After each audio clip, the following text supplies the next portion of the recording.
happy boss day. Trying to make fun of what I was basically telling him. I said, hey, the things y'all judging me about, I'm trying to do things in a different light. Some of the same things that Joe has to also experience. They wrote on it, which was, is a low-key threat. Anybody show up to your crib, that's a threat. Nigga, how you even know where my crib at? I'll tell you another thing. I took special precaution to make sure when I bought this house, I bought it cash. If anybody told you different, tell them prove the paperwork. I got a deed upstairs. Not only that, showed up to my crib, dropped a letter in the mailbox, thinking you were going to intimidate me. Well, at that point, you got to do something, nigga. I don't think you planned this out, Rory. You thought that there was another level where, like, you were going to get me scared and then I was going to just stop. No, I'm going to double down. And by the way, this is another reason, and by the way, I'm going to get into all this shit. The whole thing with Joe, and I know there's certain people who are on the fence or maybe even like them two bozos. Remember this. I wasn't 100%, I was 80% sure. Well, 80-70% sure that nigga showed up to my crib. I'm going to tell you how I knew it was 100% sure. A day after the letter was dropped off in my post box, and I found it, we had it in the crib. After that, he tweeted out a zip code that was accurate with where I'm at. Y'all could keep believing coincidences. But if somebody show up and drop something off in your post box and then is tweeting out your zip code, it's clear they're probably thinking you didn't get the first message. They're trying to send you a second. So I don't care what that nigga is trying to say publicly and whoever believes him. Right there, you fucked up and you crossed an egregious line. Anybody in this chat, if a nigga who's talking slick about you show up to your crib, what are you gonna do? I want everybody to, even if you're a woman, I want you to answer that question. Somebody show up to your crib, you don't know. I met that bozo one time at Joe's crib, and I saw him at Carl Cherry's party in LA because he was in there gawking, double-handing, dick-sucking. And I went in there like, yo, Carl, my guy, I'm going to just come up in here and just, I don't like industry event. He asked me for a long time to come, and I seen that bozo in the elevator. It was me and 10 niggas. If it was really smoke, by the time he was really sneak this and it was nothing near what he did later, we could have packed him out, but I don't present that energy. I'm not about that. Y'all know what I'm about. Like, I don't ever present energy like that. It was him and like some chick. It was me and 10 niggas because I was moving in LA. Like, niggas all wanted to kill me. That's how I was going. The nigga was in the elevator with me. I ain't saying nothing to him, but I knew he was kind of sneak this, and I'm like, I could check him here, but I'm like, I ain't gonna do it. I'm giving y'all the context for anybody who has any doubt. If one thing y'all will realize, Akademiks never, doesn't, will ever lie. I tell y'all the truth. The reason why, and by the way, this probably could even been handled civilly. But when you're lying about your part in people showing up to my place, you're not somebody who we could even accept an apology from, try to talk it out. Because he did try to get on the phone. He hit up people to hit up me to be like, yo, let's get on the phone. Why am I going to get on the phone if you're still in denial? You won't even admit what you did. I don't want to talk to you, brother. You crossed the line and now you're lying about it. And by the way, when pressed about it, he claimed his fiance at the time had Guyanese killers. I kid you not. Y'all keep getting at Joe. Joe, I'm going to tell you, matter of fact, I really want to play this. I want to play a song in its entirety, but fuck it. Let's just get into it. Y'all keep saying Joe. Why none of y'all blame this pussy nigga for what he did? Let me tell y'all off the top. I ain't talked. The last time I talked to Joe, the last two times we were talking about just business stuff generally. And, hey, like, I was about to go back to Complex to do, I'm doing my video game show, which they have licensed. I own it, they license it. We're doing another season. I told them, me and him, we had a little powwow about Complex and what's going on in the space. Nothing about Rory and them niggas. And the last time he called me, he just had a question. That's it. Real quick conversation, be like, yo, just asking you, blah. Got off the phone. I'm going to be honest with you, and y'all know, I keep telling y'all, Akademiks does not lie. I got nothing to lie to y'all niggas about. Me and Joe has never talked about them bum-ass niggas. I ain't going to lie. Remember, just go by my history, because I say everything publicly. Remember, I said, if Joe gets in this, Joe, I might have to violate you. Why would I say that if me and Joe's in conversation? We don't talk about that. I thought Joe should have, I'm going to be honest, I thought Joe should have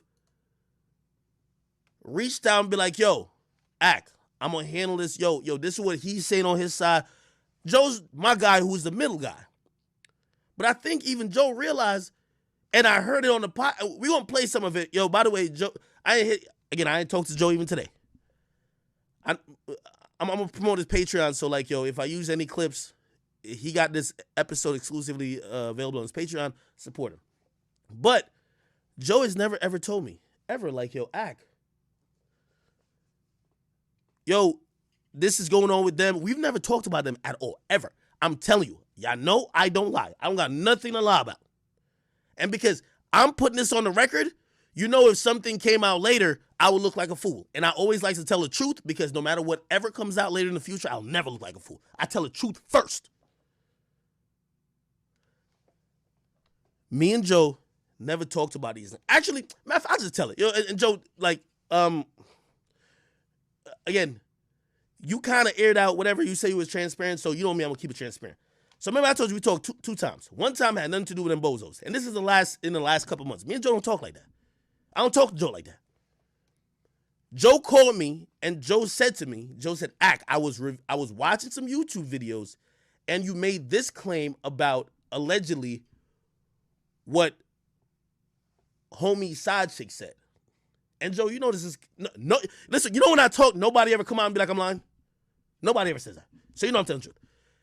This is after they missed the episode. Facts. They missed the episode. Joe, I don't know what was going on behind the scenes with them. Joe called me. Joe's like, yo, Ak, one thing I know you're not is a liar. You had mentioned in one of your rants, and I was going down a rabbit hole on YouTube, and you said, homie was complaining about his pay, or you heard through his side chick or whoever that is, right, that he was a little bit disgruntled about the pay. He's like, I'm only calling you just to see if, like, you weren't just saying that, right? Because I don't know you to be a liar. And I said to Joe, Joe, no, that's actually a fact. To be honest, I wanted to ask Joe, like, yo, what's going on with him? Because y'all just took a day off. I ain't know nothing was going on. I promise y'all. So I want y'all to get that out of y'all mind. Joe ain't feed me no information. None of that type of shit. If anything, Joe is calling me like, yo, I heard you said some shit like, what's going on? I'm going to be honest with you. Let me even give y'all the update. You know how I found out these bozos was playing another strike? Yo, Mealy Moore, your homie hit me up and told me, I won't say no name, nigga. Your homie hit me up, bruh. Rory, your side chick gave it up, bruh.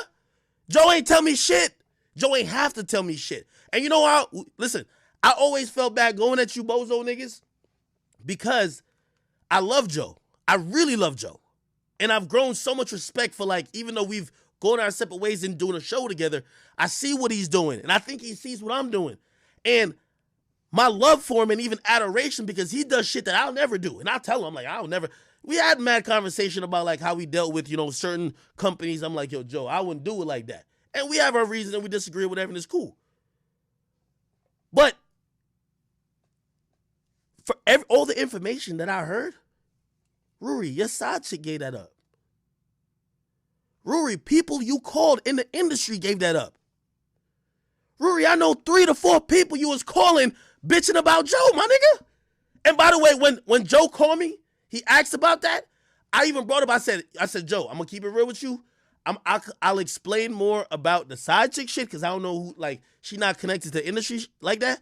But the other people who that nigga is ranted to in the industry, I won't mention their name. Like, I'm not going to tell you who that is because those people told me, like, yo, Ak, I see what's going on. Like, don't say I told you, but, like, yo, them niggas is, yo, that dude Rory called me and he complained about Joe.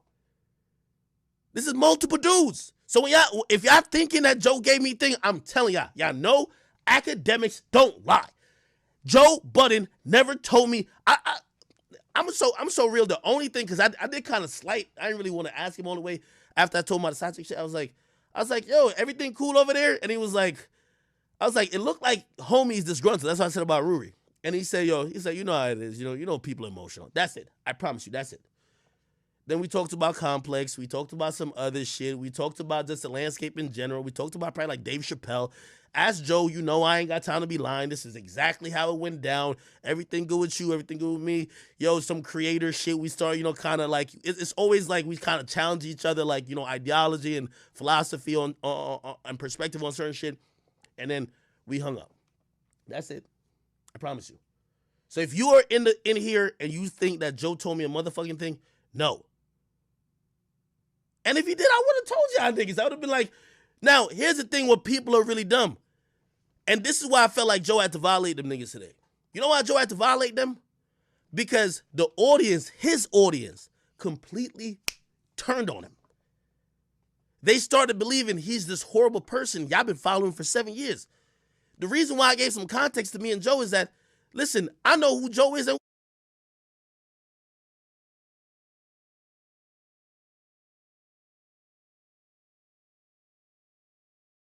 who Joe not. And I was only working with that nigga for 9 months. Joe's an asshole. Joe ain't gonna, it's been times that we in meetings and we after situations, where people, where normal people would be like, yo, okay, about feelings, that and third. I've heard Joe be like, yo,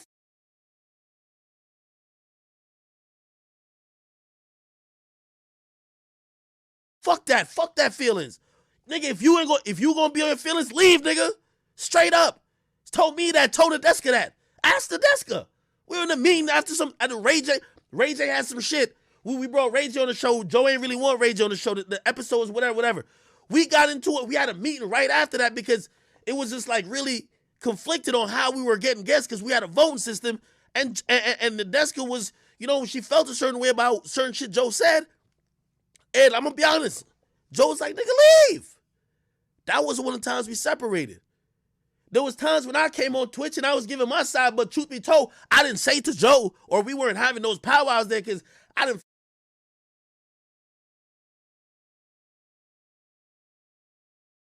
feel like I was in a place and a situation to really air that out there. So I was kind of ranting on Twitch. And Joe was on some shit like, yo, man, yo, Complex, get this nigga the fuck off Twitch. Like, yo, bro, Joe is not the nigga who be on, like, he's not the most emotional friendly nigga ever, bro. And I'm not defending that nigga for that. That's what it is. But I'm going to tell you, if I learned that in 9 months, you've been with that nigga for 6, 7 years, you should know who you're dealing with. If I work with Joe ever again, nigga, I know what type of nigga he is. He going to give it up. I'm going to tell you, Joe is like, he top 1, if not top 2, best voice in hip-hop. I consider him Charlemagne right there, 1, 2. Bruh, if you gonna play with LeBron, you gonna deal with a couple of things, nigga. If you gonna play with one of the top, again, everybody got their faults. Now you gotta make your own decision. Could you deal with how he is personally? Now, business-wise, I told y'all how I dealt. I don't care how great Joe is. Like, his greatness don't translate to my business. That's fine.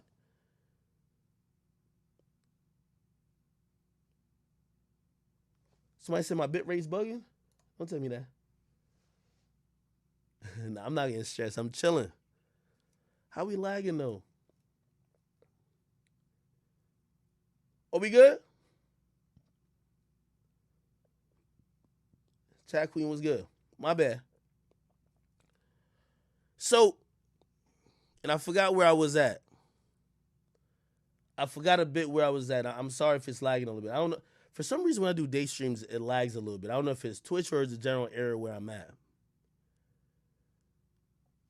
The point of what I'm saying is that we all know Joe. Let me give you one of the things. And this is why I looked at them and I'm like, yo, you know why Joe had to air them out like that today? Because Joe saw people flipping on him because he's been too nice of a guy. At his worst with me and Joe, and shit, we had times that was a little whatever. Joe knew I had my own audiences and third. You know who's flipping on Joe right now? Joe's own audience. They're believing some dudes who they don't do nothing but show up when they're asked to. They didn't put in work. They didn't sacrifice their career. Joe had a whole music career that pretty much went up in flames, and he uses content from that and gives it up every day. He uses his personal, gives it up every day to entertain the audience. I'm not here to defend Joe. I'm just telling you the facts. I just want to show you the difference where these dudes that y'all are looking at, and y'all are probably like, oh, Joe did his homies wrong. It's business. If a nigga got to tell you no matter how good your friend is, you need to do your own business and you have your own lawyer and conduct your own shit from day one, and you wait 6 years later, and now you trying to talk my audit like you never did it in day one, you never did it in day two, you never did it in year one, year two, year three, year four. 6 years later, now you're trying to do everything. You're going to look funny. And then when the reason why you're doing it, because you heard, again, I'm going to play Joe clips. The reason why you're doing it is because somebody who Joe worked with in the past, me, called y'all a worker, and now you're pressed. You're trying to prove to the internet, but y'all niggas, you know, these niggas come from, I don't know what type of, they be talking about the cloth. This is Versace. What cloth is this? I don't know what this is. But anyway, the cloth that they're from is to talking subliminals like bitches. You not Jay-Z, nigga. You're not a rapper. You're a broadcaster. Talking in subliminals don't work. Express yourself. If you got a problem with something, talk about it. Whether you like it or not, nigga, I've managed to fucking, what do you call, luck up or whatever. I'm in a position that affect hip-hop culture and news. Joe understands that. If topics come up surrounding me, he want to discuss it. Y'all niggas so pussy in your feelings, he can't talk about it. And I really thought this, and this is what I'm saying, I learned shit when I was listening to this podcast today. I thought Joe was preventing them from talking. I promise you this, I thought Joe, who's smart, knowing that if Rory came to my house, you have brought it outside of a place that is even throwing jabs and barbs back vocally. You have brought it to a place that hip-hop, we're hoping never gets back to. That Taxstone Troy Ave shit, bro, you should never be on an interview talking about, yo, if nigga run up on me, I'm killing. Like, it should never be that with broadcasters. So when you show up to a nigga's crib, you brought it to a very uncomfortable space. I'm going to be honest with you. I took mad precautions. Rory, you probably showed up to my crib afterwards. I got gates, electrical, fences, additional cameras, everything. We got to prepare because you brought it into real life. Nobody was doing that before you. You don't want to take any accountability. So at that point, Joe can't mediate some shit. You can't try to do some shit in real life and Joe's going to, laugh it off with me. That's not how it is. So at that point, he's trying to leave you to your own devices. I thought that Joe probably told y'all, yo, bro, you already fucked up by doing some shit like that. I'm going to keep it real because, Joe always says he wants to stay out of street shit and blah, blah, anything that could really result in the shit. I thought Joe was saying, I don't want y'all to talk about this man on my podcast anymore because if anything y'all say about him that is of negative or ill will, and then something happens, it will be used in court. So I thought that's the reason why they never brought me up, and it's cool. I never knew that y'all niggas are behind the scenes with Joe, like, yo, why you so friends with him? Why?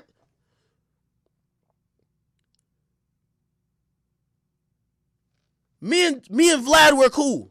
Joe don't like Vlad from a can of paint. I've tried to squash it. He don't fuck with Vlad. You think Joe could, and me and Joe was on a very successful show. You think Joe could be like, yo, bro, if you want me and you to be cool, don't fuck with Vlad. Bro, learn how to compartmentalize. All right, cool. He don't fuck with Vlad. I ain't gonna bring that into a space. If I'm ever doing anything with him, I ain't gonna bring some Vlad shit to him. It's cool. But that's the problem with the Stooges. I heard it today. I was like, what the fuck? So they're telling Joe, if you friends with us, don't fuck with Ak. And then on the flip side, they telling him, yo, we want to audit you. We want to do business shit. We don't believe you. We don't believe you as a friend. We want to look at the papers. So is it friendship or business? Because if it's business, if Joe Budden goes and do a podcast, which rapper I might not fuck with, or not podcast, any type of content with a rapper I don't fuck with, somebody I don't like, you think I can hit him up like, yo, bro, nah, I'm good off you. But that's what these two bozos try to do.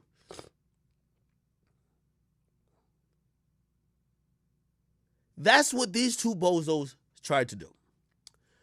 Now, I'm going to say a few more things before I get into the clip because we're going to break this down. We're going to break this down like a fucking fraction in algebra.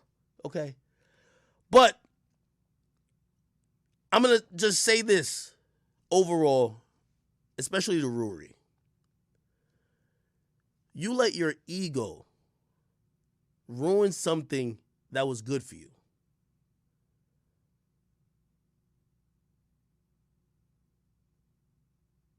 And y'all can sit here and blame Joe all you want. By the way, I heard Joe, and by the way, because I want to keep going clip to clip, I'm going to tell you some of what he said and just kind of give my thoughts on it. Joe said, basically, wait, I own the podcast. So even if they're entitled to a certain percentage of maybe profits, the IP is owned by Joseph Budden. It was started before Rory. It was started before Mealy Mall.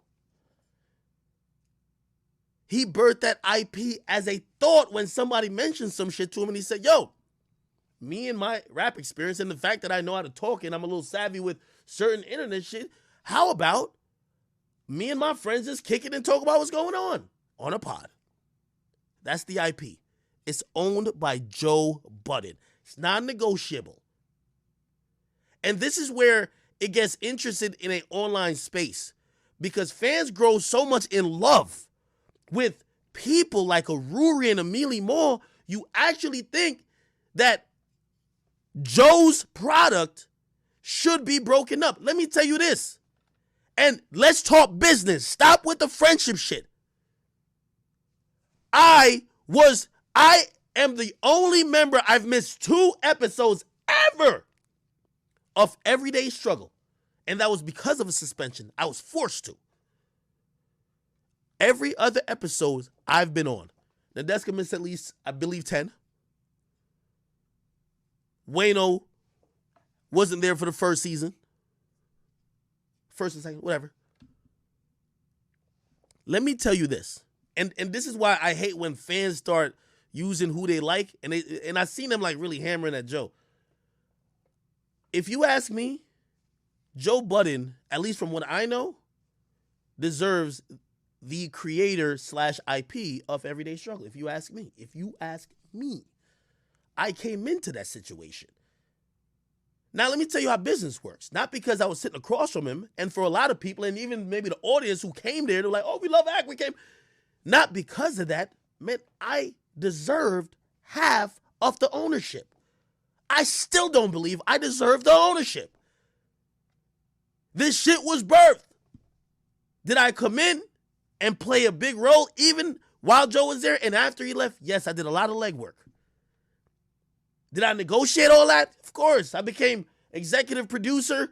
I also gained a percentage on the all the ads coming in. Whatever was profit, I gained a percentage. Cool. But am I the owner of that show? I am not. Was I a worker when it came to that show? I was employed to be a host. I worked. So I'm watching people who are saying, yo, they built this with Joe, they built that with Joe. Is it because you are hypnotized by these two dudes and you like them? Because here's the thing. I always said this, and this went into my whole soliloquy about why these dudes were irrelevant. I said, if Joe Budden gets on camera, but by the way, let me just start off, Rip. These dudes have never proved their worth without Joe Budden not sitting next to him. How do you know your worth? How do you know your worth? You've never shown people, hey, I'm a valuable asset when it's just me alone on the mic. Hey, I'm a valuable asset when it's just me and Mealy Mall off and alone off Joe Budden's podcast, or off Joe Budden's network. You've never established your worth. So whatever you think your worth is supplemented because you know Joe Budden is sitting right next to you. And I told you this. Joe Budden showed up with a name, celebrity, a history, and a fan base. And those people were there for a long time. They watched the ups and downs of his life and his career in rap. And then eventually they landed on a podcast. But let's just be very clear. They're watching Joe and whoever. Now, I always said this. This is why Everyday Struggle was great. The people who watch me, this is a good population. It's like a bunch say, yo, we love act the truth. And then there's I would say 40% is like, yo, man, I hate how nobody challenged. Yo, I want somebody to get at him. That's why Everyday Struggle was great. You know why the numbers was out of this world? People couldn't wait for act to get checked. You know why? You know why also the numbers was out of this world? People couldn't wait for Joe to talk to young niggas and talk to people with a different perspective. So it was the best of both worlds. I brought in the people who like me, but the people who dislike me, they finally got somebody to root for. Joe. Joe brought in people he liked, but also people like, yo, damn, yo, Joe just like, he got an old nigga mentality. They had somebody who they could root for as well. We brought in everybody. Great. But then you look at what the Joe Budden podcast is. These dudes became just names off of Joe Budden literally having an audience and continuing and building what he got going on. They brought nothing to the table. I try to give him advice. Y'all should start a podcast outside of Joe. Y'all should do this outside of Joe. Y'all should establish some worth outside of Joe. And y'all going to see, Joe said exactly, y'all think Joe told me everything because I'm not an idiot. I could have seen it a mile away. Everything I'm saying, if you couldn't have predicted this, you're either a dick rider or you're dumb. It doesn't take much business sense. Everything. They have no leverage and they're negotiating with Joe. They're hoping Joe's own fans turns on him for them. The smartest thing Joe could have done. And by the way, Joe, I'm going to tell you this right now. Always having an auxiliary podcast. Always bringing guests. Even the new dudes. No disrespect to them. Every couple of weeks, bring 2 other new dudes around. You know why? Everybody eventually feels themselves. They negate the fact that the reason why when they go out and they get recognized is because they're on a platform that you built. He said it, they're lazy. He offered, yo, go build a YouTube. Lazy. Imagine a nigga thinking he's a owner of a product. And this is what I was saying. I was talking about hiring a bit when I really broke them niggas down. And I said, this is what you're missing with Joe. Y'all are talking about these dudes deserve this. But they're only clocking in like workers. They're showing up and they're leaving. Y'all want to know how I knew that? Well, I know. Well, I didn't say it, but I know now. I knew Joe knew that them niggas was probably not going to show up. You know why I knew? In Joe's vacation, he planned basically a media. It's a media tour. I think he got one of the new niggas doing some AMA. That's a rollout. So I already conditioned. I'm like, yo, Joe is knowing that them niggas might not come back. But here's the thing. For all the people who have this little fucked up little thinking, this nigga, Joe is doing interviews. He's trying to manage a network. He's doing, the work is not showing up 2 hours and doing a podcast or 3 hours. That's not the work. If you're an entrepreneur and you think the work is only showing up at the time, you're not an entrepreneur. The majority of the work is before that. If you think the work is just me getting on stream, you don't know about anything about running a business. If you think the work is just, here's a couple YouTube videos, you don't know anything about running a business. The people who work for me have the luxury of only doing what I employ them to do. For me, I got to promote, cross-promote. Okay, cool. So that might entail all of marketing. All right, so what are we going to do? Let's try to get some partnerships. Let's entertain these deals. Okay, cool. While you kicking at home on this weekend, They need me to fly out to LA to entertain some type of conversation that could better what I got going on. You think I'm going to do all that work behind the scenes? Also, I'm paying out of pocket. And the nigga who only shows up when he's contracted to show up is going to then tell me that he owns a part of what I got? Are you fucking stupid?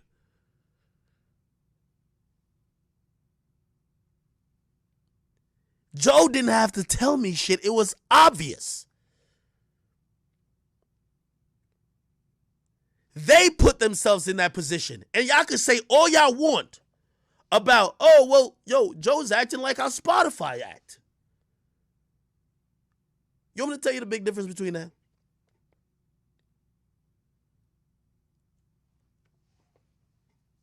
These dudes, if they cared about equity and whatever, and they wanted to be partners or bosses, whatever the case is, they should have done that way before it got to the point that they were at Spotify. They should have done it way before.